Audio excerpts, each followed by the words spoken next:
राजा साहब, जो पतन की रिपोर्ट है वो शायद उस बुनियादी कुछ जो खराबियां हैं पूरे निज़ाम के अंदर उसकी तरफ निशानदेही करती है कि फॉर्म 45 वाला जो झगड़ा है लाहौर शहर के अंदर, जो उनका ऑडिट रिपोर्ट है वो कहती है 20 हल्कों में सूबाई के और एक कौमी के, जिसका उन्होंने ऑडिट किया कि इलेक्शन कमीशन ने जब नताइज का ऐलान किया उस वक्त उनके पास फॉर्म 45 था ही नहीं। 2 to 5 के मुतल्लिक तो वो कहते हैं एक भी नहीं था। तो ये बहुत ही अलार्मिंग है। मैं तो हैरान हूँ कि पतन ने ये रिपोर्ट कैसे जारी कर दी। आप इसके ऊपर क्या रद्द-ए-अमल देते? सलमान अकरम राजा साहब से ये भी पूछिएगा कि इलेक्शन कमीशन जब ये बन रहा था तो इस इलेक्शन कमीशन से तो बेहतर था फवाद हसन फवाद, फजल अब्बास मेकन, शौकत दरानी, इरफान कादर के नाम आए थे ना, यही बन जाते।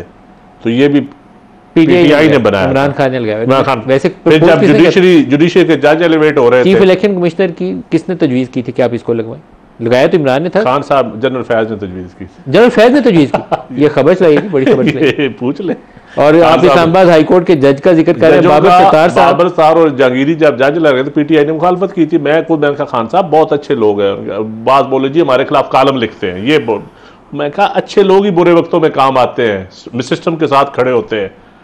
तो पीटीआई ने मुखालफत की थी इन जजेस की। खैर हो जाए, कमाल है। मतलब बाबर पार्लिमानी कमेटी में मुखालफत की थी, मीटिंग के अंदर बैठ के, पीएम हाउस के अंदर बैठ के मुखालफत हुई थी। तो आजकल जुडिशरी के ऊपर आप एक तबसरा कर रहे थे पहले।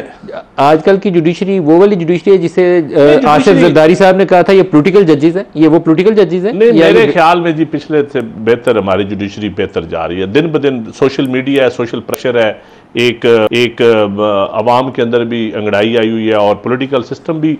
देखिए अल्टीमेटली चीज़ों ने बेहतर होना है। हर किसी ने अपना अपना किरदार अदा करना है। नदीम भाई, ये तो किसी का अच्छा किरदार होगा, किसी का बुरा होगा, लेकिन मेरे ख्याल में चीज़ें बेहतरी की तरफ, जुडिशियल पॉइंट ऑफ व्यू से बेहतरी की तरफ जाएंगी। सलमान अकरम, राजा साहब पतन की रिपोर्ट के ऊपर आपका रद्द-ए-अमल जानने की कोशिश कर रहा था कि 20 सूबाई के और एक कौमी का हल्का, और वो कहते हैं कि बाज़ हल्कों में एक फॉर्म 45 भी नहीं था और नतीजा आ गया। ये कैसे नतीजा निकाला गया?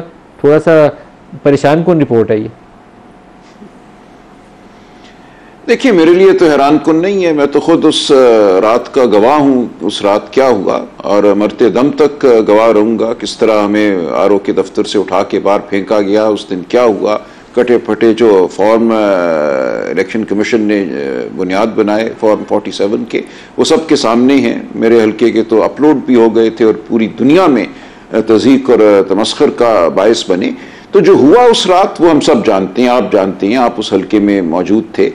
तो अब इन चीज़ों ने तो बाहर आना है और इसीलिए बदहवासी है इस हुकूमत में। इनको पता है कि एक फरेब पर खड़ी हुकूमत जो है वो ज़्यादा देर सामना नहीं कर सकेगी अवाम का। जो जमहूरी अमल है उसने बहरहाल इस मुल्क में चलना है। हम एक मुड़ चुके हैं अपनी तारीख में, अब हम वापस नहीं जाएंगे। इस अमल ने आगे बढ़ना है। जो उस दिन फ्रॉड हुआ, जो उस दिन बेईमानी की गई तमाम निज़ाम के साथ, वो बहरहाल सामने आएगी। और इसी की वजह है कि अब ये चाहते हैं इस जमात पे पाबंदी लग जाए, इसके लीडरान को हम बंद कर दें, मिलिट्री कोर्ट्स में लोगों को भेज दें, इसको पाकिस्तान के खिलाफ जमात करार दें। ये सब कुछ मज़ाक़ा खेज़ बातें हैं, ऐसा कुछ भी नहीं होगा। तारीख ने आगे बढ़ना है, लेकिन क्या हम एक सही समत में आगे बढ़ रहे हैं? देखिए, जो बजट इस वक्त हमारे सामने आया है वो पाकिस्तान के अवाम के लिए, पाकिस्तान के दानिश्वरों के लिए एक तमांचे से कम नहीं है। लोग हैरान रह गए हैं। हमारा ख्याल था कि वाकईतन कोशिश की जाएगी एक नया ज़ाविया अपनाने की, टैक्स बेस को बढ़ाया जाएगा। जो अशराफिया को आपने 76 सालों से बचाया हुआ है, टैक्स से अवाम की जो मुश्किलात हैं उससे बचाया हुआ है, कुछ इजाफा किया जाएगा टैक्स बेस में भी, और लोगों को बताया जाएगा कि अशराफिया और अवाम एक हैं, दो पाकिस्तान नहीं एक पाकिस्तान है। लेकिन इस बजट ने उन तमाम उम्मीदों को पाश कर दिया। अब पाकिस्तान के अवाम के सामने ये सूरत हाल बिल्कुल वाज़ेह है कि ये हुकूमत तसलसल है उन हुकूमतों का जो अशराफिया के लिए बनती हैं, जिनका मकसद यही होता है कि जो पहले से मराहत याफ्ता तबका है उसकी मराहत को बचाया जाए। जो इकॉनमी के साथ हो रहा है कोई अच्छी खबर नहीं आ रही। ये कहना कि अब हम चल पड़े हैं बिल्कुल खाम ख्याली है। इस वक्त आपने 7-8 प्रोजेक्ट बनाए हैं और आप दुनिया से मिन्नत कर रहे हैं कि इनमें खुदारा कुछ पैसा डाल दो। आप 300 बिलियन की इकॉनमी है, आप 25 करोड़ की इकॉनमी है, आपको बहुत कुछ इससे ज़्यादा चाहिए। आपकी जो सालाना GDP ग्रोथ है, शरह नमू है, वो क्या है, आपकी आबादी की ग्रोथ क्या है। तो इस सब को जब आप सामने रखते हैं तो हम एक इंतहाई मुश्किल सूरत हाल से दो चार है, और साथ आपको माशरे में जो अफरा तफरी नज़र आ रही है, जो वाक़यात हो रहे हैं खून खराबे के, वो सब हमारे सामने हैं। तो ये एक मल्टी क्राइसिस है जो इकट्ठा होता चला जा रहा है। कोई फरेब पर कायम हुकूमत इस मल्टी क्राइसिस को ठीक नहीं कर सकेगी, इसका सामना नहीं कर सकेगी। अज़मा बीबी, जो जिन चैलेंजेस की तरफ राजा साहब और नदीम अफजल चंद साहब ने इशारा किया है, वो रियल चैलेंजेस हैं इकॉनमी के। तो इसमें सियासी जमातों पे पाबंदी लगाने की बजाय अगर सियासी जमातों से बात करके रास्ता ढूंढा जाए तो शायद मामला बेहतर तरीके से पाकिस्तान के आगे चल सकते हैं। बिल्कुल, सियासी जमातों से बात पहले भी होती है, अब भी होगी। बात यह है कि सियासी जमातों में वो सियासी जमात जिसका एक दहशतगर्दी का एजेंडा है, उसके साथ तो कोई क्या बात करेगा, और फिर वो खुद वो आइन और कानून की एक तरफ बात करते हैं, मुझे मेरी एको आ रही है, और दूसरी तरफ वो कहते हैं कि जी हमने जो है वो आर्मी चीफ से DGI से बात करनी है, पॉलिटिकल पार्टी से हमें बात ही नहीं करनी। तो क्राइसिस तो बिल्कुल है, लेकिन क्राइसिस है PTI के अंदर अपनी क्रेडिबिलिटी का। क्राइसिस बिल्कुल है, लेकिन वो क्राइसिस है PTI के अंदर उसकी लीडरशिप का। और मुझे बड़ी हैरत है कि सलमान अकरम राजा साहब जो है वो काश इकॉनमी का जो है वो रोना रोने से पहले थोड़ा सा इमरान खान का दौरे हुकूमत स्टडी कर लेते कि इमरान खान जो है वो जो पाकिस्तान को कहाँ फेंक के छोड़ के गया, IMF का प्रोग्राम तोड़ के डिफाई करके गया, जिस प्रोग्राम को दोबारा लेने के लिए पाकिस्तान की पूरी स्टेट घुटनों पे आई और पाकिस्तान को डिफॉल्ट से बचाना पड़ा। अदरवाइज ये तो हमसे बात ही ना करें, इनके मुंह से किसी गरीब आदमी की बात करना मुनासिब ही नहीं लगता। और जो ये पाकिस्तान की तारीख का सबसे ज्यादा कर्जा लेके गई जो हुकूमत, उसने हमें इन रिटर्न जो है, हमने तो 5-7 मंसूबे चले, मेहरबानी है उन्होंने मान ली राजा साहब ने, आपके तो मंसूबे अंडे कट्टे मुर्गियां थी, उनके ऊपर जो पाकिस्तान की तारीख का सबसे ज्यादा कर्जा लगा वो तो बता देंगे ना वो क्या हुआ। दूसरी बात यह है कि ये जो फॉर्म 45 की जहां तक बात है, अब ये दो मुख्तलिफ बातें हैं। अभी वो एंडोर्स कर रहे हैं, वो कह रहे हैं मुझे बिल्कुल पता है, दूसरी तरफ वो कह रहे हैं मेरा तो फॉर्म 45 अपलोड भी हो गया था। तो पतन कह रही है फॉर्म 45 थे ही नहीं। तो पहले तय कर लें कि इनमें से किसकी बात जो है वो दुरुस्त माननी है और किसकी बात के ऊपर कमेंट करना है। ये क्राइसिस जो है ना, ये अल्लाह की शान ये है कि उस वक्त चूंकि राजा साहब नहीं थे, ये RTS की हुकूमत जो है ना वो कितनी मॉरल ग्राउंड पे आई थी, ये हमें ना पूछें तो बेहतर है।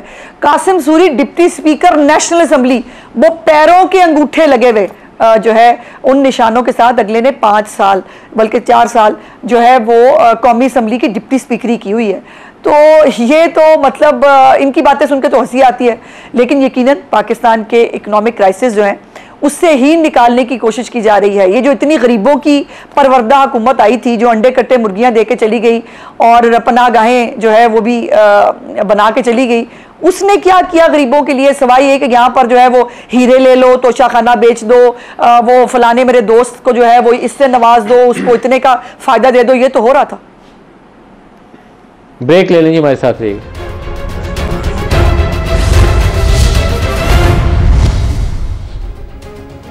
Welcome back. चंद साहब, इस वक्त रिजर्व सीटों का मामला सुप्रीम कोर्ट में है, उसके ऊपर भी फैसला आना है और वहाँ जस्टिस सतर मिनल्ला और बाकी जज बहुत सारे तगड़े तरीके से जो सवालात उठा रहे हैं वो सारा कुछ हमारे सामने, पत्तन की रिपोर्ट हमारे सामने। क्या इस इंतशार फसाद का कोई हल भी निकलेगा या ऐसे ही लड़ते ही रहेंगे आपस में? वो जहाँ तक स्पेशल सीट का तल्लुक है वो क्योंकि मामला अदालत में मुनासिब नहीं है उस पर कमेंट्स करना, लेकिन पाकिस्तान की जो तारीख है जी, पाकिस्तान में इस वक्त जो KPK गवर्नमेंट की लड़ाई है फेडरल गवर्नमेंट से, इससे पहले भी ये लड़ाइयाँ हो चुकी हैं। पंजाब में आपको याद है फेडरल गवर्नमेंट से हुई थी, तो उसका रिजल्ट को अच्छे तो नहीं निकले थे, 88 से 90 वाला रिजल्ट को अच्छे तो नहीं निकले थे। तो मुल्क क्राइसिस में जाता है, दिन ब दिन क्राइसिस में जा रहा है। तो मेरे ख्याल में इस वक्त जो प्राइम मिनिस्टर साहब ने एक अच्छा इनिशिएटिव लिया था उस दिन अपोजिशन लीडर से सलाम दुआ होने के बाद, तो अभी भी गवर्नमेंट को भी कोई CVM करने चाहिए, कोई ऐसे मेजर लेने चाहिए कि क्या करें CVM तजवीज़ करें अभी? मैं समझता हूँ कि एक तो पॉलिटिकल शिद्दत कम करने में जो कुछ कर सकती है एग्जीक्यूटिव, खवातीन कैदी हैं इनकी PTI, मैं कहता हूं उनको रिहा कर दें। जो वो देखें, जो एग्जीक्यूटिव की पावर है वो एग्जीक्यूटिव को अपनी इस्तेमाल करके जरूर कुछ ऐसे काम करने चाहिए जिससे एक अच्छा मैसेज जाए। Suggest anything? मतलब खवातीन कैदी हो गए, आप लोगों के छोटे छोटे दफा 144 के मुकदमे हो गए, लोग एक बंदा पेशावर में डेट अटेंड कर रहा है, फिर मुल्तान में कर रहा है, एक सरगोदा में कर रहा है, ये चीज़ें। फिर मैं समझता हूँ 9 मई का वाक़या, उसके ऊपर एक फेयर इंक्वायरी होनी चाहिए और 9 मई के ऊपर फिर इंक्वायरी, चंद साहब इंक्वायरी ऐसी होनी चाहिए, ऐसी इंक्वायरी होनी चाहिए और पीटीआई को फिर माफी मांगनी चाहिए अगर उन्होंने किया है, उनकी जिस जो इन्वॉल्व है उनको as a party, as a क्यादत, उनको फिर कौम के सामने बिल्कुल। और मैं समझता हूँ उस पर जुडिशियल इंक्वायरी हो जाए या कोई कमीशन बन जाए अच्छा सा। क्या बात है, मैं कहता हूं आपने तो पूरी काया पलट कर दी है। तरीके इंसाफ 1 साल से जो मांग रही है आप उनको प्लेट में रख रहे हैं। मैं समझता हूँ ये ऐसी चीजें हैं जो हम मुल्क को आगे चलाने के लिए, देखिए अल्टीमेटली आप इदारों को डिफेंड मैंने करना है ना, मैं पॉलिटिकल वर्कर हूं, मेरा काम है इदारों को डिफेंड करना।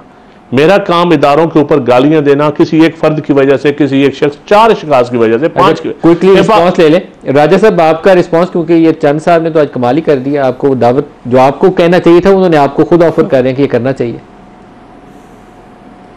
नहीं, मैंने पहले कहा चंद साहब ज़ीरक सियासतदान भी हैं, अच्छे इंसान भी हैं, वो हक सच की बात करते हैं। देखें, ये बिल्कुल ठीक बात है कि 9 मई को जो वाक़या हुआ, हमारा उसके हवाले से एक मौक़िफ़ है। जो मुकदमात कायम किए गए हैं एक ही शख्स पे और ख़वातीन पे, एक ही दिन 6 शहरों में आपने मुकदमात कायम कर दिए कि इसने लाहौर में भी आग लगाई है, इसने मियांवाली में भी आग लगाई है, इसने गुजरांवाला में भी आग लगाई है। तो ये मज़क्का खेज़ सूरत हाल है। आप उसको बेल नहीं होने देते, एक मुकदमे में वो बाहर निकलती है, उसको बेल होती है, आप 4 मुकदमे जेब से निकाल कर और बना देती हैं। तो आपने पूरे अपने निज़ाम को, जो एक इस्तग़ासे का या प्रोसिक्यूशन का निज़ाम है, उसको एक मजाक बना दिया है और उसको एक आपने अपने हाथ में थामा हुआ एक आपने खंजर बना दिया है। तो इससे किसी सूरत भी मुल्क में आप इस्तेहकाम पैदा नहीं कर सकते। तो ज़रूरी है कि देखा जाए कि 9 मई को क्या हुआ, क्या उसमें 50 लोग मुलव्विस थे, 100 थे, या कौन मुलव्विस था। हमारा एक मौक़िफ़ है कि उसमें और लोग शामिल थे, वो एक फॉल्स फ्लैग ऑपरेशन हुआ, आप उसकी नफी कर दीजिए, आप कराइए एक शफाफ inquiry. Last minute Azma Bukhari साहब, आपका रद्द-ए-अमल। चंद साहब आपके इत्तेहादी हैं लेकिन उन्होंने तजवीज़ किया है कि करवा लें, CBI हो जाएगा, 9 मई की इंक्वायरी करवा लें, आपका जवाब? मैं तो बिलावल साहब ने तो ऐसी कोई बात नहीं की। अगर बिलावल साहब ने की हो तो फिर तो ज़ाहिर है इसके बारे में देखते हैं, बंदा सोच सकता है। लेकिन पूरे पाकिस्तान ने लाइव देखा, मतलब उसके बाद भी अगर कोई इंक्वायरी की ज़रूरत है तो मैं उस पर क्या ही कह सकती हूँ। लेकिन ये है कि ये फिर एक बड़ा ओपन डोर है।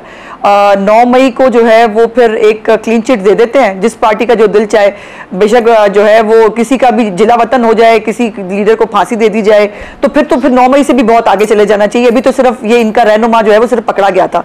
दूसरी बात यह है कि ये बड़ी अजीब बात यह है कि मुल्क के अंदर ये 9 मई एक दफा नहीं हुआ, मैंने आपको 25 मई भी याद कराया। गौर करेगी? नहीं करें। नहीं, मैंने तो जैसे गुजारिश की है कि चंद साहब की, अब आई डोंट नो ये जाती राय है कि पार्टी की तरफ से राय है, वो जाहिर है वज़ीर आज़म के सामने पेश होगी। तो वज़ीर आज़म ने तो जैसे कहा, उन्होंने खुद बताया कि उन्होंने तब भी कहा था कि हम बैठते हैं, उन्होंने आर्मी चीफ से बात करनी है। एक तरफ इनको आर्मी चीफ से प्रॉब्लम बहुत है, हर वक्त नाम ले लेके आर्मी चीफ का जो है उनकी तस्दीक करते हैं, उनके खिलाफ ट्वीटें करते हैं, उनके खिलाफ पूरी प्रोपेगेंडा मुहिम चलाते हैं। दूसरी तरफ उनको उनसे बात करनी है, एनआरओ मांग रहे हैं, और क्या है, एनआरओ मिल जाए। अज़मा बुखारी साहब, सलमान अकरम साहब, आज के लिए इतना ही, इजाज़त दीजिए, अल्लाह हाफ़िज़।